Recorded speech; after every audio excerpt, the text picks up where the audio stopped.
ಹೊನ್ನು ಮಣ್ಣು ಈ ಜಗತ್ತಿನಲ್ಲಿ ಏನೇ ಕ್ರೈಮ್ ಆಗಲಿ ಅದರ ಹಿಂದಿರೋದು ಈ ಮೂರೇ ಕಾರಣ. ಅಪರಾಧ ಮಾಡುವಾಗ ಪಾಪಿಗಳ ಮನಸ್ಸಲ್ಲಿ ದುರಾಸೆ, ಮೋಹ, ಆಕ್ರೋಶ, ಕಾಮ ಹೀಗೆ ಏನಿರುತ್ತೋ ಏನೋ ಆಗಬಾರದು ಆಗಿ ಸಿಕ್ಕಿಬಿದ್ದ ಮೇಲೆ ಪ್ರತಿಯೊಬ್ಬ ಅಪರಾಧಿಗೂ ಅನಿಸೋದು ಮನಸ್ಸಿನಲ್ಲಿ ಕಾಡೋ ಮೊದಲ ಮತ್ತು ಕೊನೆಯ ಪ್ರಶ್ನೆ ಒಂದೇ, ಇದೆಲ್ಲ ಬೇಕಿತ್ತ? ಇದೇ ಹೊತ್ತಿನ ವಿಶೇಷ, ಅಪ್ಪ ಪ್ರೀತಿಸೋದು ತಪ್ಪ? ನಾನು ಕೀರ್ತಿಶ್ರೀ.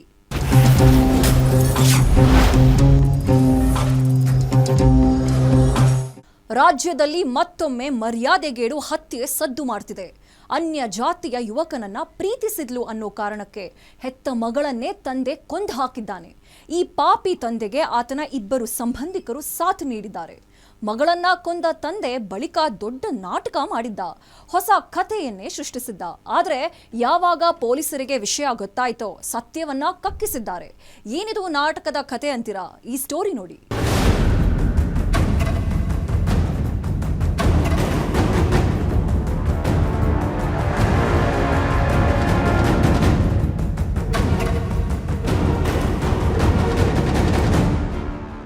ಈ ಫೋಟೋದಲ್ಲಿರೋ ಯುವತಿಯ ಹೆಸರು ಕವಿತಾ ಕೊಳ್ಳೂರ. ಕಲಬುರಗಿ ಜಿಲ್ಲೆಯ ಮೇಳಕುಂದ ಗ್ರಾಮದ ನಿವಾಸಿ. ಶಂಕರ ಕೊಳ್ಳೂರ, ಮಲ್ಲಮ್ಮ ಕೊಳ್ಳೂರ ದಂಪತಿ 5 ಪುತ್ರಿಯರಲ್ಲಿ ಈಕೆಯೂ ಒಬ್ಬಳು. ಈಕೆಯ ಇಬ್ಬರು ಅಕ್ಕಂದರಿಗೆ ಈಗಾಗಲೇ ಮದುವೆಯಾಗಿದೆ. ಇಬ್ಬರು ಮಕ್ಕಳ ಮದುವೆ ಮಾಡಿದ್ದ ಶಂಕರ ಕೊಳ್ಳೂರ ಕವಿತಾಳನ್ನ ಚೆನ್ನಾಗಿ ಓದಿಸಬೇಕು ಅನ್ನೋ ಆಸೆ ಹೊಂದಿದ್ದ. ಇದಕ್ಕಾಗಿ ಮಗಳನ್ನ ಕಲಬುರಗಿಯ ಕಾಲೇಜಿನಲ್ಲಿ PUC ಓದಲು ಸೇರಿಸಿದ್ದ. ಇಲ್ಲಿಯವರೆಗೆ ಎಲ್ಲವೂ ಚೆನ್ನಾಗಿತ್ತು. ಹೀಗೆ ಕಲಬುರಗಿ ನಗರಕ್ಕೆ ಕಾಲಿಟ್ಟ ಬಳಿಕ ಕವಿತಾ ಕೊಳ್ಳೂರ ಜೀವನಕ್ಕೆ ಅವನೊಬ್ಬ ಎಂಟ್ರಿ ಕೊಟ್ಟಿದ್ದ. ಆತನೇ ಈ ಯುವಕ ಮಲ್ಲಪ್ಪ ಪೂಜಾರ್. ರಾಜ್ಯದಲ್ಲಿ ಕೆಲ ದಿನಗಳಿಂದ ತಣ್ಣಗಾಗಿದ್ದ ಮರ್ಯಾದಾ ಹತ್ಯೆ ಪ್ರಕರಣ ಇದೀಗ ಮತ್ತೆ ಸದ್ದು ಮಾಡಲಾರಂಭಿಸಿದೆ. ಕಲಬುರಗಿ ಜಿಲ್ಲೆಯ ಮಳಕುಂದ ಬಿ ಗ್ರಾಮದಲ್ಲಿ ತಂದೆಯೇ ಮಗಳ ಕತ್ತು ಇಸಿಗಿಕೊಂಡು ಆತ್ಮಹತ್ಯೆ ಎಂದು ಬಿಂಬಿಸಿದ ಘಟನೆ ಬೆಳಕಿಗೆ ಬಂದಿರುವಂಥದ್ದು.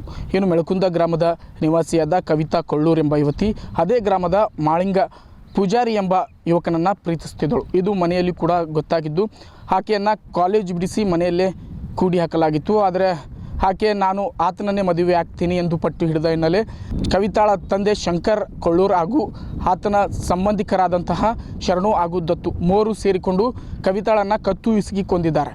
ಬಳಿಕ ಆಕೆಯ ಬಾಯಿಗೆ ಕ್ರಿಮಿನಾಶಕವನ್ನು ಸುರಿದು ಇದು ಆತ್ಮಹತ್ಯೆ ಎಂದು ಬಿಂಬಿಸಲು ಯತ್ನಿಸಿದ್ದಾಳೆ. ಅಲ್ಲದೆ ಬೆಳಗರಿಯುವಷ್ಟರಲ್ಲೇ ಅಂದರೆ ಬೆಳಗ್ಗೆ 9 ಗಂಟೆಗೆ ತಮ್ಮ ಸಂಬಂಧಿಕರ ಜಮೀನಿನಲ್ಲಿ ಮೃತದೇಹವನ್ನು ಸುಟ್ಟು ಹಾಕುವ ಮೂಲಕ ಸಾಕ್ಷ್ಯ ನಾಶಕ್ಕೂ ಕೂಡ ಯತ್ನಿಸಿರುವಂಥದ್ದು ಇದೀಗ ಪೊಲೀಸರ ತನಿಖೆ ಮೂಲಕ ಬಯಲಿಗೆ ಬಂದಿದೆ.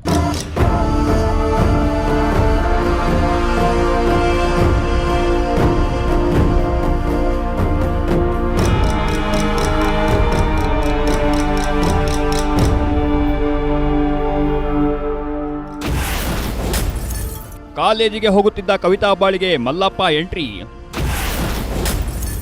ಮಗಳ ಪ್ರೀತಿಗೆ ತೀವ್ರ ವಿರೋಧ ವ್ಯಕ್ತಪಡಿಸಿದ ಹೆತ್ತ ಅಪ್ಪ. ಕವಿತಾ ಕೊಳ್ಳೂರ ಕಲಬುರಗಿಯಲ್ಲಿ PUC ಓದಲು ಆರಂಭಿಸಿದ ಬಳಿಕ ಅವರದ್ದೇ ಗ್ರಾಮದ ಮಲ್ಲಪ್ಪ ಪೂಜಾರಿ ಜೊತೆಗೆ ಪರಿಚಯ ಆಗಿತ್ತು.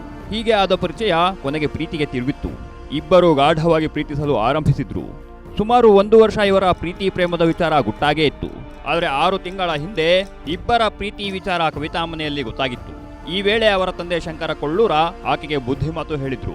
ಆದರೆ ತಾನು ಪ್ರೀತಿಸಿದ ಯುವಕನನ್ನ ಮರೆಯಲು ಸಾಧ್ಯವಿಲ್ಲ ಅಂತ ಕವಿತಾ ಕಡ್ಡಿ ಮುರಿದಂತೆ ಹೇಳಿದ್ಲು.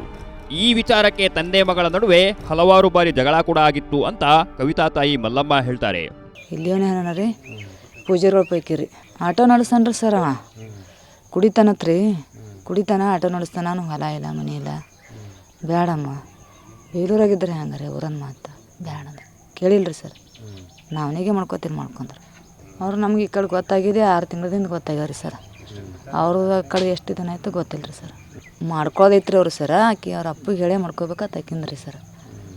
ಅವ್ರ ಅಪ್ಪ ಬೇಡನವ್ರಿ ಸರ್, ಬೇಡನ. ನಾವು ಇಟ್ಟು ಶಾಲೆ ಕಲಿಸಿ ಊರನ್ನ ಮಾತಾ ಹೊಲ ಇಲ್ಲ ಮನೆ ಇಲ್ಲ ಕುಡಿತಾನ, ಬೇಡ ಅದಕ್ಕೆ ನಾ ಕೊಡಲ್ಲ.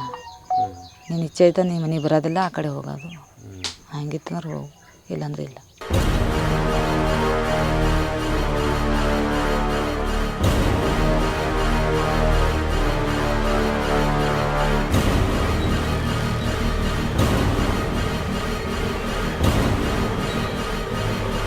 ಮಲ್ಲಪ್ಪ ಪೂಜಾರಿಯನ್ನ ತನ್ನ ಮಗಳು ಪ್ರೀತಿಸುತ್ತಿದ್ದಾಳೆ ಅನ್ನೋದು ಗೊತ್ತಾದ ಬಳಿಕ ತಂದೆ ಶಂಕರ ಕೊಳ್ಳೂರ ಇದಕ್ಕೆ ತೀವ್ರ ವಿರೋಧ ವ್ಯಕ್ತಪಡಿಸಿದ್ದ. ನೀನು ಬೇರೆ ಯಾರನ್ನ ಪ್ರೀತಿಸಿದ್ರೂ ನಾನು ವಿರೋಧ ವ್ಯಕ್ತಪಡಿಸುತ್ತಿರಲಿಲ್ಲ, ಆದರೆ ಮಲ್ಲಪ್ಪನನ್ನ ಪ್ರೀತಿಸಿದ್ಯಾ, ಅವನು ಸರಿಯಿಲ್ಲ, ಅವನ ಸಹವಾಸ ಬಿಟ್ಟು ಬಿಡು ಅಂತ ತಂದೆ ಮಗಳಿಗೆ ಬುದ್ಧಿ ಹೇಳ್ತಾ. ಆದರೆ ಮಗಳು ಕೇಳೋ ಸ್ಥಿತಿಯಲ್ಲೇ ಇರಲಿಲ್ಲ. ಇದೇ ರೀತಿ ಗುರುವಾರ ರಾತ್ರಿ ಕೂಡ ತಂದೆ ಮಗಳ ನಡುವೆ ಗಲಾಟೆ ನಡೆದಿದೆ. ಈ ವೇಳೆ ಶಂಕರ ಕೊಳ್ಳೂರ ತನ್ನ ಸಂಬಂಧಿಗಳಾದ ದತ್ತು ಮತ್ತು ಶರಣು ಜೊತೆಗೂಡಿ ಮಗಳ ಕುತ್ತಿಗೆ ಹಿಚ್ಚುಕಿ ಕೊಲೆ ಮಾಡಿಬಿಟ್ಟಿದ್ದ.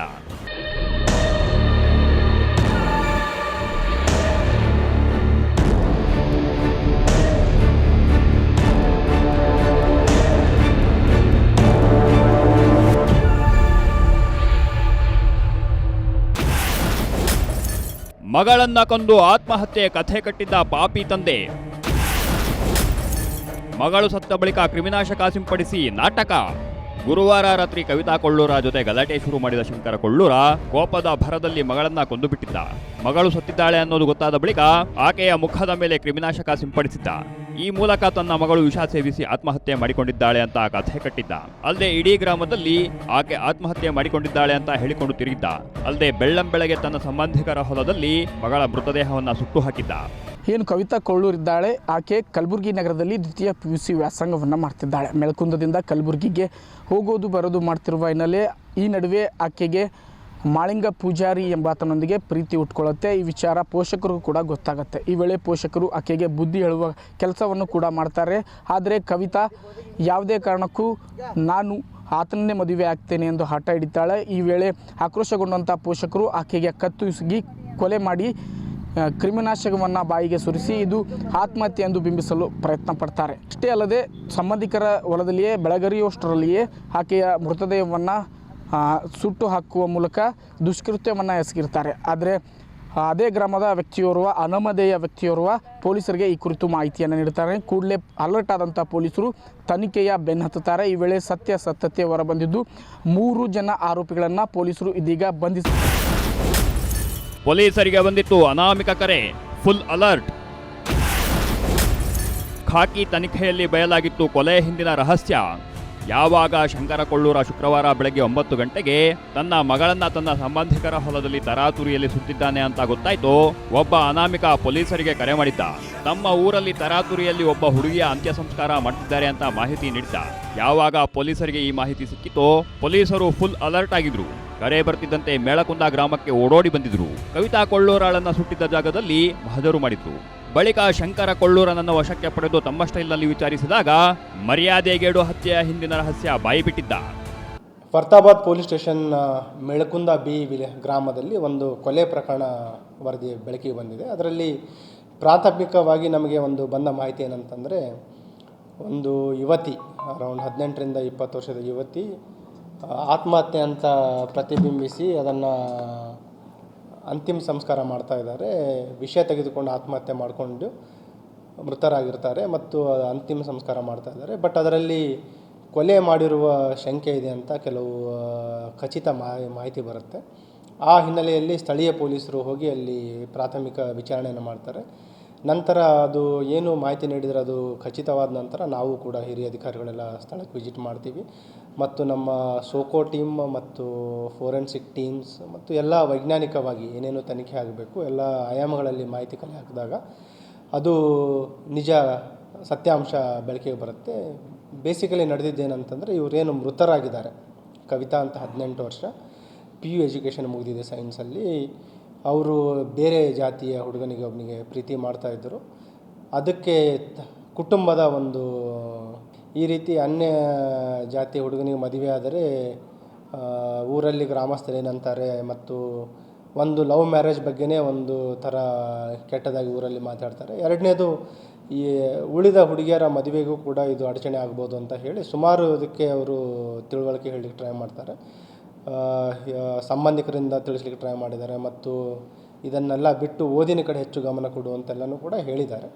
ಆದರೂ ಅವರು ಹುಡುಗಿ ಒಪ್ಪದಿದ್ದರಿಂದ ಏನು ಘಟನೆ ಆಯಿತು ಅಂದರೆ ಮೊನ್ನೆ ದಿನ ಏನು ಕ್ರಿಮೇಷನ್ ಮಾಡಿದ್ರು ಅದರ ಹಿಂದಿನ ರಾತ್ರಿ ಸುಮಾರು 12 ಗಂಟೆಗೆ ಇವರ ಹುಡುಗಿಯ ತಂದೆ ಶಂಕರ್ ಅಂತ ಮತ್ತು ಅವರ ಜೊತೆ ಇಬ್ಬರು ಸಂಬಂಧಿಕರಿದ್ದಾರೆ. ಒಬ್ಬನು ತಮ್ಮನ ಮಗ ಇದ್ದಾನೆ ಮತ್ತು ಇನ್ನೊಬ್ಬನು ಬ್ರದರ್. ಹೀಗೆ ಒಟ್ಟು 3 ಜನ ಸೇರಿಕೊಂಡು ಅವಳಿಗೆ ಕತ್ತು ಚಿಕ್ಕಿ ಸಾಯಿಸಿರ್ತಾರೆ. ಮತ್ತು ಮೃತಳಾದ ನಂತರ ಅಲ್ಲೇನು ಪೆಸ್ಟಿಸೈಡ್ ಇತ್ತು, ಆ ಪೆಸ್ಟಿಸೈಡ್ ಬಾಟಲ್ನಿಂದ ತೆಗೆದು ಅವಳ ಬಾಯಿಯಲ್ಲಿ ಕೂಡ ಆ ಪೆಸ್ಟಿಸೈಡನ್ನು ಹಾಕಿ ಆತ್ಮಹತ್ಯೆದ ರೀತಿ ಅದನ್ನು ಬಿಂಬಿಸಿ ಗ್ರಾಮಸ್ಥರಿಗೆಲ್ಲ ನಂಬಿಸ್ತಾರೆ ಮತ್ತು ಸೂಯಿಸೈಡ್ ಅಂತ ಹೇಳಿ ಅವರ ಅಂತಿಮ ಸಂಸ್ಕಾರ ನಡೆಸ್ತಾ ಇರ್ತಾರೆ.